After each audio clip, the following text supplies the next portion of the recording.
7872 سال پہلے وید ویاس جی نے جو بھوشیہ پران لکھا اس کا یہ شلوک اٹھائیے جس کے اندر صاف طور پر کلیئر کیا گیا ہے کہ شودرو برہمن تامتی، کوئی بھی آدمی پرماتما کے سر سے پیدا نہیں ہوتا ہے.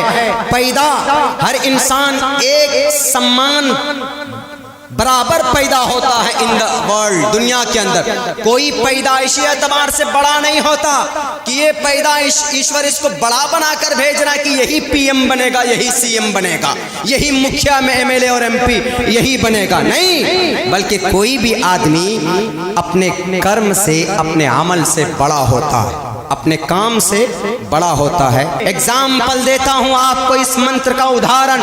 ہندوستان کی تقدیر لکھنے والا، ہندوستان کے سمویدھان کو لکھنے والا کون؟ تاریخ معلوم ہونا چاہیے ہندوستان کے لوگوں. میرے نوجوان ساتھیوں، آپ سے بھی گزارش ہے جتنا وقت آپ سوشل میڈیا پر ایکٹیو ہوتے ہیں، جتنی دیر میں آپ سلمان خان صاحب کی کوئی پکچر ریلیز ہوتی ہے تو 2 بجے رات پر آپ اس کو ڈاؤن لوڈ کرتے ہیں کہ 12 بجے رات کو ذرا نیٹ ورک فری رہے گا، ہم اس ٹریلر کو سیو کرتے ہیں اور اس کو آف لائن کر کے دیکھیں گے. یہ غلط ہے. تاریخ کے اوپر بھی آپ کی نظر ہونی چاہیے، تاریخ کے اوپر بھی آپ کی گہری نظر ہونی چاہیے. ہندوستان کا ودھاتا کون؟ ہندوستان کی تقدیر اور سمویدھان کو کس نے لکھا؟ اس منتر کے آدھار پر اس کو تو ناپاک ہونا چاہیے. ارے ڈاکٹر بھیم راؤ امبیڈکر جو کہ دلت تھے، جو کہ شودر تھے، اگر تمہاری بات مانے تو ان کے ہاتھوں سے لکھی ہوئی چیز ناپاک اینڈ ریجیکٹیبل. لیکن نہیں، یہ ڈاکٹر بھیم راؤ امبیڈکر نے 3 سال میں ہندوستان کا سمویدھان لکھا. پوری دنیا کے بڑے بڑے ممالک کا سفر کر کے انہوں نے چن چن کر جو اچھی اچھی چیزیں تھی، جو اچھے اچھے ایکٹ تھے، وہ ہندوستان کے سمویدھان کے اندر داخل کیا تاکہ ہندوستان کے اندر سب پیار و محبت سے زندگی گزار سکیں. اور انہوں نے سب سے پہلی یہ بات بھی کہی کہ all Indian person are equal to the Indian constitution. Hindustan کی نظر میں کوئی بڑا چھوٹا نہیں ہے، ہندوستان کی نظر میں کوئی پاک اور پوتر اور اپوتر نہیں ہے، بلکہ برابر ہے. اگر ان لوگوں کی مانو، ان بہروپیوں کی مانو تو وہ تو دلت تھے، وہ تو شودر تھے. ان کے بھائی لکھی ہوئی کتاب کیوں نافذ کی گئی؟ لکھا ہوا سمویدھان 26 جنوری 1950 کو امپلیمنٹ کیا گیا. پورے ہندوستان کے اندر ہندوستان کا یہ قانون نافذ کیا گیا. ہم اسی دن کو 26 جنوری کے نام سے یاد کرتے ہیں، ریپبلک ڈے کے دن سے ہم اس کو یاد کرتے ہیں. 15 اگست 1947 میں ہمارا ملک آزاد ہوا تھا.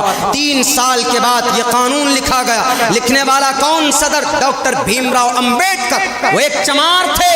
آج ان گروؤں کی مانو، ان شرابی اور کبابی فاسق و فجار دجال کے بیٹوں کی مانو تو ڈاکٹر بھیم راؤ تو ناپاک تھے. لیکن نہیں، ایشور کے مطابق کہا گیا کہ اگر کوئی نچلے طبقے کا آدمی بھی ہو لیکن وہ اگر کام اچھا کرتا ہے تو اس کو بڑا درجہ برہمن سے بھی آگے بڑھ جاتا ہے. اور یہ ثابت کیا ڈاکٹر بھیم راؤ امبیڈکر نے. پوری دنیا کے اندر ادب سے نام لیا جاتا ہے. کیوں؟ کیونکہ آدمی بھلے ہی چھوٹے فیملی سے بلونگ کرتا تھا لیکن کام اتنا اچھا کر گیا. ہندوستان کے پوری اس تقریباً جتنے بھی لوگ ہیں ان کو ایک اتنا خوبصورت نظام دے کر کے گئے. پوری دنیا کے اندر ان کا ریسپیکٹ اور ان کی عزت کی جاتی ہے.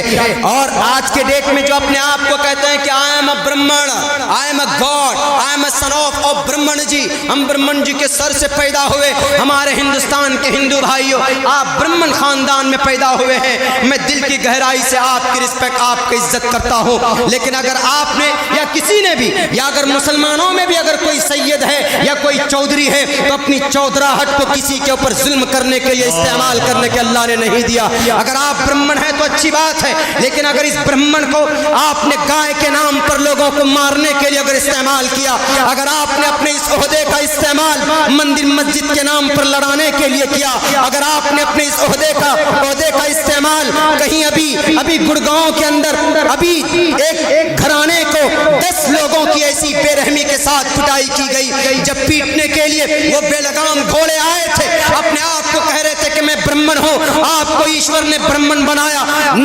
معصوم نہتھے لاچار لوگوں کے اوپر اتیاچار کرنے کے لیے نہیں. کہاں یہ ہمارا ہندوستان جا رہا؟ اللہ کے نبی علیہ السلام نے اسی بھید بھاؤ کو مٹایا.